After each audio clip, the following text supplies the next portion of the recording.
이스라엘 백성들에게 있었던 제도 중에 하나가 이제 도피성 제도라고 하는 것인데, 이 죽을 죄를 지어도 하나님께서 이 도피성 제도를 통해서 새롭게 태어날 기회를 주시기 위해서 만든 제도입니다.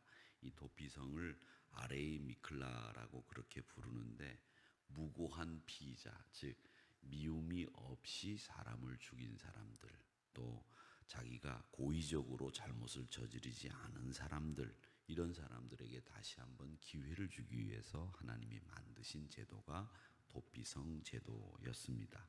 그래서 이 도피성 제도를 고엘 제도라 그렇게 이름을 불렀는데, 이 고엘이라고 하는 말은 어떤 말이냐면 갚아준다 이런 뜻이에요. 갚는다 이런 뜻인데, 이 갚아주는 제도가 이스라엘 백성들에게는 다양하게 있었습니다. 이제 그 중에 고엘 제도가 나쁘게 악용된 사례가 있었는데, 그게 어떤 거냐면, 예를 들자면 고엘 제도에 의하면 네가 하나님 앞에 예물을 드렸다 치자. 그러면 그 예물을 드린 것 때문에 네 생활이 궁핍할까 하여 부모님에게 드리는 용체를 드리지 못했다. 그러면 그거 용서하겠다. 이런 갚아주는 제도가 있어요. 그러니까 세금을 만약에 냈다. 그러면 너희들이 그 세금 가지고 이 나라가 운영을 하는데, 천재지변이 생기면 우리나라 같은 경우에는 세금을 감면해 주잖아요. 예를 들어서 이번에 제주도에 비가 많이 와서 농가가 또 백성들이 어려움을 당한다. 그러면 그 지역에 사는 분들이 내야 되는 국세를 감면을 해주는 제도 같은 게 있습니다. 우리나라에도 그걸 이른바 고엘 제도라고 이스라엘에서는 이름을 짓고 이렇게 대신 갚아줬는데, 악용하는 사례는 어떤 사례였느냐면, 교회 하나님 앞에 헌금해서 내가 아버지를 모실 수 없고 아버지에게 용체를 드릴 수 없다. 이걸 고의적으로 그 제도를 악용해서 아버지나 부모님을 모시지 않는 이스라엘 백성들이 있었다고 합니다. 이런 고엘 제도를 악용하는 사람들 때문에 고엘 제도가 나중에 그 뜻이 변색되기는 했으나, 이스라엘 사람들에게는 보복하고 복수하는 이런 일을 갚아주는 제도를 선량하고 하나님의 뜻에 맞게 만든 제도들이 있었다. 그게 바로 고엘 제도였다라고 합니다. 이제 성경에 나오는 고엘 제도의 대표적인 사례는, 예를 들자면 이런 거죠. 나무를 하러 산에 올라가서 나무를 하고 있는데 이 도끼날이 빠져가지고 옆 사람이 맞아서 죽었다. 그럴 경우에 그 사람에게는 살인죄를 적용하기 전에 도피성에 피하도록 해라.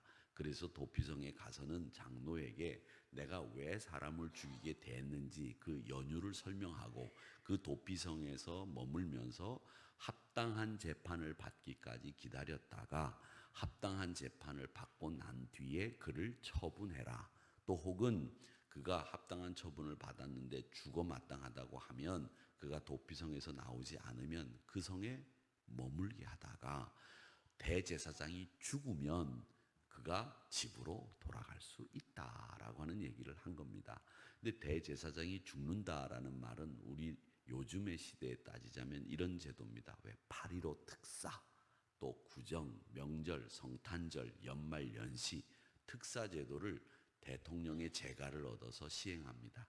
그래서 이 특사 제도를 남용하지 않도록 이번 대통령이 되면서 특사 제도는 없다, 뭐 이런 얘기도 했는데, 이 특사 제도는 나라를 위해서 필요하다고 하면 그 죄인이 죄를 지었다고 하더라도 그 특사 제도를 통해서 그 사람이 다시 한번 재생하고 갱생할 수 있는 기회를 주는 제도입니다. 근데 그거가 악용되기 때문에 그 제도를 없앴다 그렇게 얘기를 하는데, 악용된다 그래서 제일 간단한 방법은 악용되면 없애고 나쁘게 하면 없애는 방법이 제일 간단한 방법인데, 제가 볼 때는 그 제도가 살아나야 됩니다. 왜냐하면 죄인 중에서는 갱생할 수 있는 기회를 가져야 되는 사람들이 있기 때문에 없애는 방법이 가장 간단한 방법인데 그 방법을 택한 것 같아요. 그런데 나라는 사람들을 용서해 줄 수도 있는 제도가 있어야 되는 거고, 그 제도가 어떤 사람이 됐건 악용이 되지 않는다고 한다면 그 범위 내에서 사람들에게 갱생할 수 있는 기회를 주는 것 필요하다라고 하는 겁니다.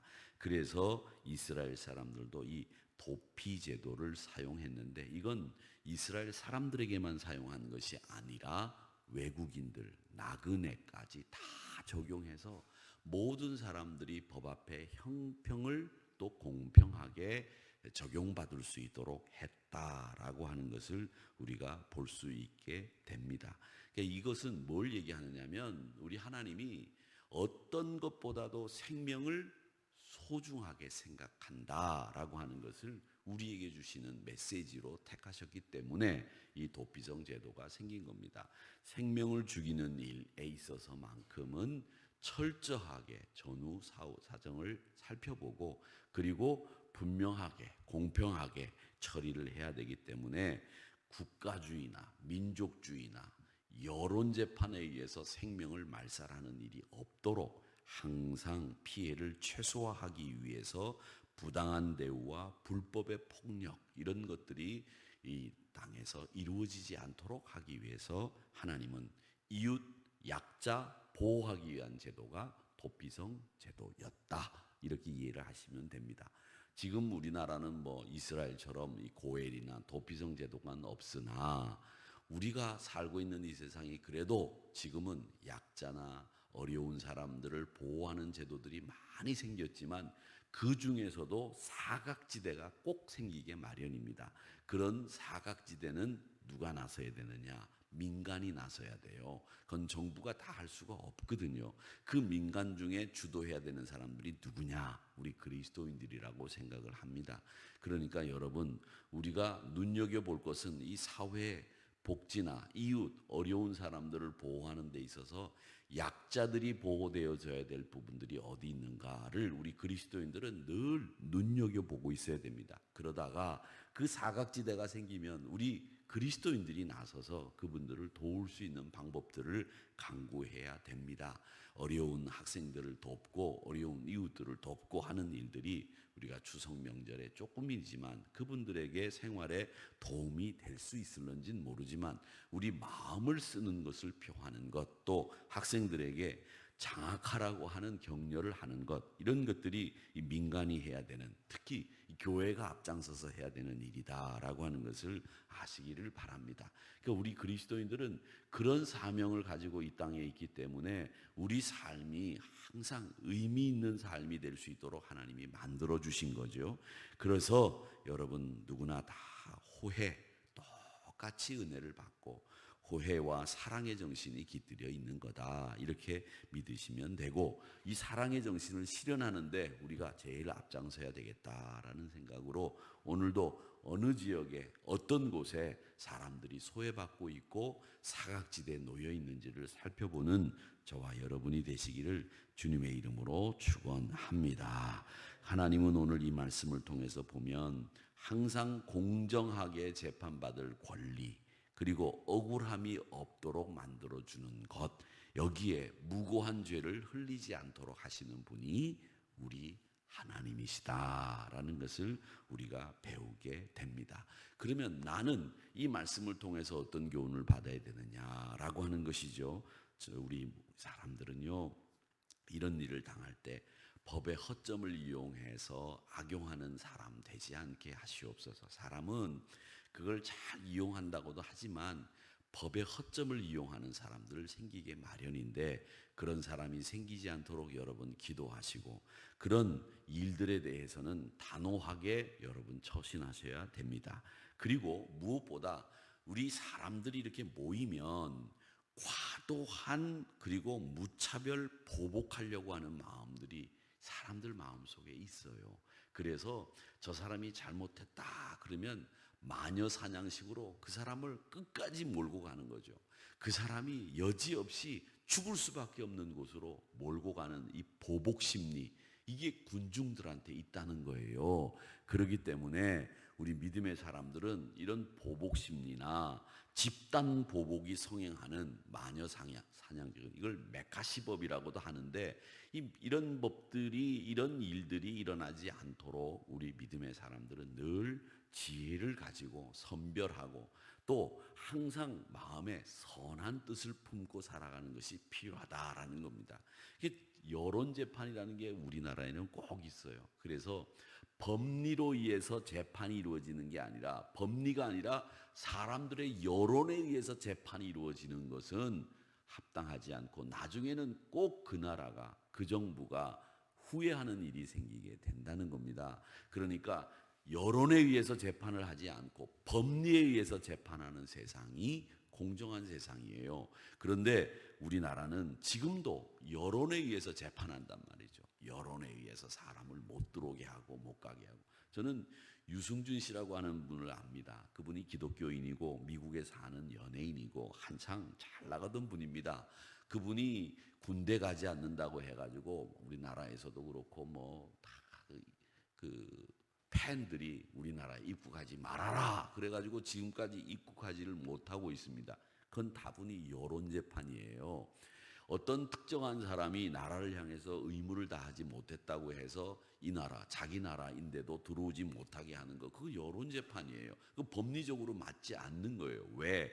우리가 여권을 발행했을 경우에 그 여권이라고 하는 것은 뭐냐면 이 사람이 여행할 수 있도록 자유를 그리고 안전을 보장해 주십시오라고 하는 나라에서 주는 신분증이에요. 그것은 이 시대에 어느 나라든지 갈 수 있는 나라는 다 가라고 하는 거죠. 그 사람이 잘못하고 그 사람이 그런 일에 의해서 우리 국민들의 정서에 위배됐다고는 하나 그 사람을 우리나라에 못 들어오게 한다고 하는 건 다분히 여론 재판이라는 거죠.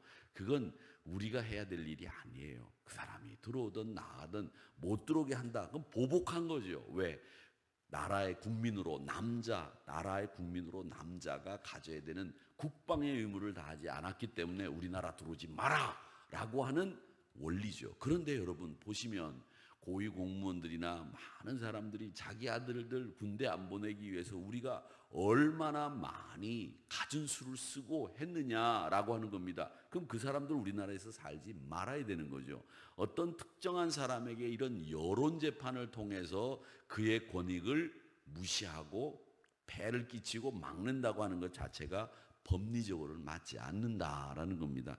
그런데 우리가 이런 억울한 일을 당한 사람들에게 항상 이게 맞다라는 식으로 몰고 가가지고 여론을 형성해서 어떤 사람에게 보복을 하는 일, 이건 선진사회, 공정한 사회에선 있을 수 없는 일이다라는 겁니다. 그게 분명한 거예요. 이 도피성 제도를 통해서 다시 한번 우리가 배우는 것은 법의 허점을 이용하는 사람 없게 해달라고 우리가 기도해야 되겠고, 또 여론재판이나 보복 같은 일을 우리 단체로 집단이 해서 이 사회 전체가 그런 분위기에 휩쓸리지 않는 건강한 사회가 되게 해달라고 하나님 앞에 기도하는 일, 이런 일들이 내가 해야 될 일이다라는 것을 오늘 이 도피성 제도를 통해서 배우게 되는 겁니다. 물론 제가 이렇게 이야기하는 것에 대해서 여러분들 마음속에 불편할 수도 있어요. 아니 무슨 소리냐, 목사님 얘기가 틀렸다라고도 할 수 있습니다. 그러나 오늘 이 말씀을 통해서 우리가 하나님의 메시지를 받을 때 적용해 본다면 분명한 것은 재판이 신속하게도 공정하게도 그 사람의 상황에 따라서 그 사람의 형편을 살펴보는 과도하고 무차별 보복이 이루어지는 그런 형벌은 마땅한 형벌이 아니다라고 하는 것은 하나님이 오늘 우리에게 주시는 메시지임을 다시 한번 깨닫고 우리 공동체가 할 수 있는 일이 뭔가, 우리는 앞으로 어떻게 처신해야 되는가라고 하는 것을 깊이 생각해 보는 우리 모두가 되기를 주님의 이름으로 축원합니다. 아버지 하나님,